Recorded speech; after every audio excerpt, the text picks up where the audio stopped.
This is a review of the 2014 Dodge Durango. This is the Citadel model. I've already done a review when they had the vehicle launch in California, but I wanted to do a second review because I've had this vehicle over the Christmas holiday break for 2.5 weeks, using it every day for family duty, which is exactly what this vehicle was designed to do. So the Durango in Canada starts just under $40,000, but it comes standard with all-wheel drive. In the US, there's a rear-wheel drive only model, which is significantly less expensive.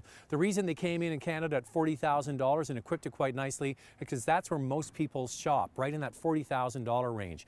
This top-of-the-line Citadel, the way it sits here, fully kitted out, is over $60,000. It can get expensive. But what do I like about it? Well, I've been driving this for 2.5 weeks, and I can't really remember the last time I drove a big SUV that actually turned heads. This vehicle turns heads everywhere it goes. It's got a dynamic-looking front, different grills on the front depending on which vehicle you choose. The RT is the one we had in the previous video, but this one definitely is dramatic as well. Around the back, you've got that racetrack rear light, which really pops out, and it's got a lot of comments from friends and neighbors who have seen this big truck. Now, you get this vehicle in motion. This is the Hemi-equipped V8 model, and it uses a lot of gas. I've been doing almost exclusively city driving, going from different functions over the holidays, and I'm using a whopping 20 liters per 100 kilometers, even with the 8-speed automatic transmission. To save money on fuel, you might want to go to the Pentastar V6. That's the 3.6 liter. Now, I have driven that engine with the Jeep, the Grand Cherokee, which shares a similar platform with this Durango, but I haven't done it with the Durango. The V8 really does offer fantastic power, and you get lots of passing power and additional towing capacity. The towing capacity with the V6 is 6,200 pounds, and the towing capacity with the V8 is 7,200 pounds. Now, most other crossover SUVs of this size are 5,000, so this has class-leading towing capacity. The handling is first rate. It's off a Mercedes-Benz derived platform that's used in the Jeep and also this Durango, the GL from Mercedes-Benz and the ML from Mercedes-Benz all use similar components. It doesn't have a sport setting for the transmission. That's one thing I'd like as well. You have paddle shifters here, but the reality is with a big vehicle like this, if you could just put it in sport mode and make it a little bit more lively, that really would be a lot more fun. But getting back to the platform for a minute, it's smooth, it's refined, and it's quiet, and it's a remarkably good handling big SUV. You can throw this vehicle into corners with relative ease. It's got good feedback. I like the suspension. It gives you just enough feedback over small bumps, but over bigger bumps, it's pliable enough that you don't get jarred. So overall, I think it's a really nice vehicle. My wife, who kind of went, Durango, a Dodge, really?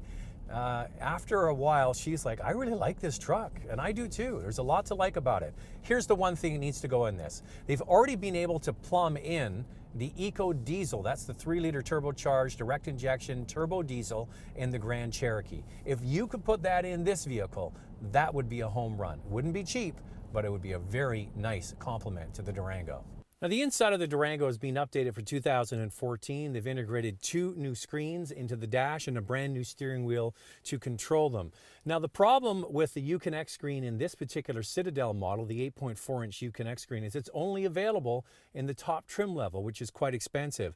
The good news is the smaller TFT screen in the center cluster is standard on all Durangos. So you don't get the 8.4-inch on the other models, you get a 5-inch. It's still the same system, just not as big a screen, obviously. Very simple in here, nice execution. These two-tone seats are fantastic. I love the cream color on top, and the bottom where your feet are and all the dirty stuff happens is black, so that's nice. Cream and cream carpets can get dirty in a real hurry.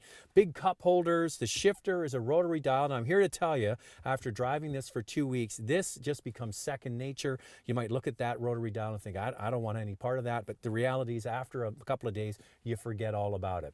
Now, my kids loved this truck. Why? Loads of room, even in the back row. Second row, and this Citadel has the captain's chairs. It was kind of limiting in a couple occasions because we needed to take 7 people and not just 6. So having a bench seat in the middle might be a more practical way to go. The captain's chairs sure look good, and they like the center armrest.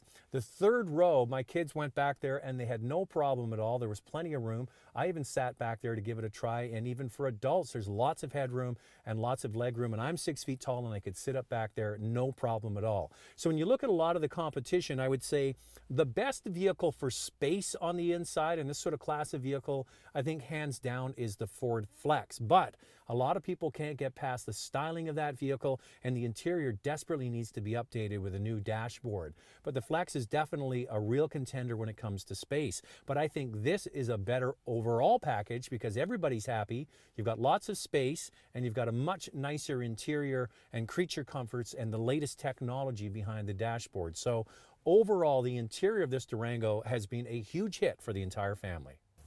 So is this Durango worthy of consideration if you're shopping for a 3-row SUV? Maybe in the market for a Ford Explorer, a Toyota Highlander, a Pathfinder, those sorts of vehicles. This one definitely is eye-catching, has a lot going for it. I think it has one of the best interiors out there. I like the Uconnect system. It's very easy to use and it's very quick as well. 8-speed automatic transmission is standard equipment, V6 or V8. Let's hope that they put that wonderful new Eco Diesel in here, and that would make it a fantastic choice because you'd have the efficiency and the torque that you need, and then you get the great styling. Overall, it can get expensive, but if you're in the market for a 3-row SUV with best-in-class towing capacity, it's pretty hard to beat the new Durango.